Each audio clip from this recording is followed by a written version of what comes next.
এক দেশে অদ্ভুত এক নিয়ম ছিল। যারা বার্ধক্যে উপনীত হয়ে কাজ করতে অক্ষম হয়ে পড়ত তাদের পাহাড়ে ফেলে আসতে হতো। ওই দেশের রাজা মনে করতেন বয়স্কদের যত্ন নেওয়ার বোঝা কমালে সাধারণ মানুষের জীবন সহজ হয়ে যাবে। সেই দেশে এক পিতা-পুত্র খুব ভালোবাসত একে অপরকে। সময় গড়িয়ে গেল, পিতা বুড়ো হলেন, তিনি আর আগের মতো কাজ করতে পারেন না। দেশের নিয়ম অনুযায়ী ছেলেকে বাধ্য হয়ে তাকে পাহাড়ে ফেলে আসতে হবে। কিন্তু বাবাকে ছেড়ে থাকতে পারার কথা ছেলে ভাবতেই পারছিল না।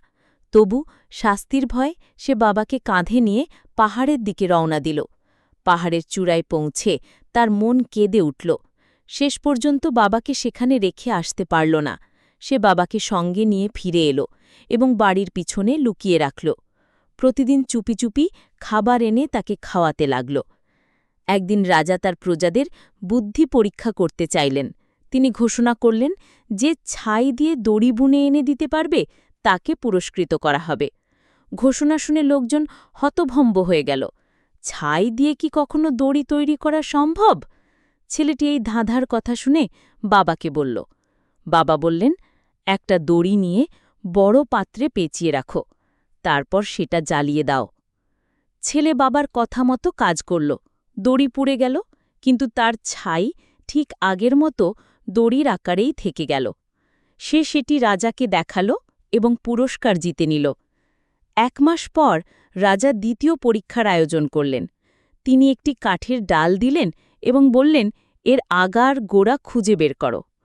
ডালের দুপ্রান্ত দেখতে একই রকম ছিল, তাই কেউই এর উত্তর খুঁজে পেল না। ছেলে কাঠের ডালটি বাড়িতে এনে বাবাকে দেখাল। বাবা বললেন, ডালটি পানিতে রাখো, যেটি বেশি ডুবে যাবে সেটি গোড়া, আর যেটি ভেসে থাকবে সেটি আগা। ছেলে বাবার উপদেশ মতো কাজ করল এবং রাজাকে দেখিয়ে আবারও পুরস্কার জিতল। এরপর রাজা আরও কঠিন এক ধাঁধা দিলেন। তিনি বললেন, একটি ঢোল তৈরি করো, যা কোনো আঘাত ছাড়াই শব্দ করবে। এবার সবার মাথা ঘুরে গেল। কেউই এমন ঢোল বানানোর উপায় খুঁজে পেল না। ছেলে আবার বাবার শরণাপন্ন হল। বাবা বললেন, একটি ঢোল তৈরি করে তার ভিতরে একটি মৌমাছির চাক রাখো। ছেলে বাবার নির্দেশ মতো ঢোল বানিয়ে রাজাকে দিল। ঢোলটি হাতে নিয়ে নাড়া দিতেই এর ভেতরে মৌমাছিরা উড়তে লাগল, ফলে ঢোলে আঘাত ছাড়াই শব্দ হতে লাগল। রাজা বিস্মিত হয়ে ছেলেকে জিজ্ঞাসা করলেন, তুমি কিভাবে এত কঠিন প্রশ্নের উত্তর পেলে?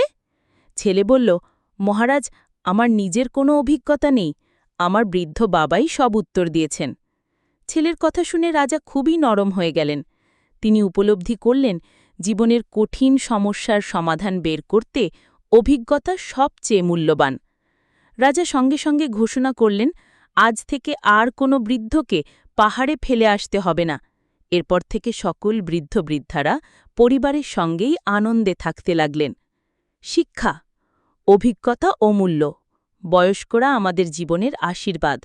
তাদের যত্ন নেওয়া আমাদের দায়িত্বই নয়, বরং এটা আমাদের সৌভাগ্য।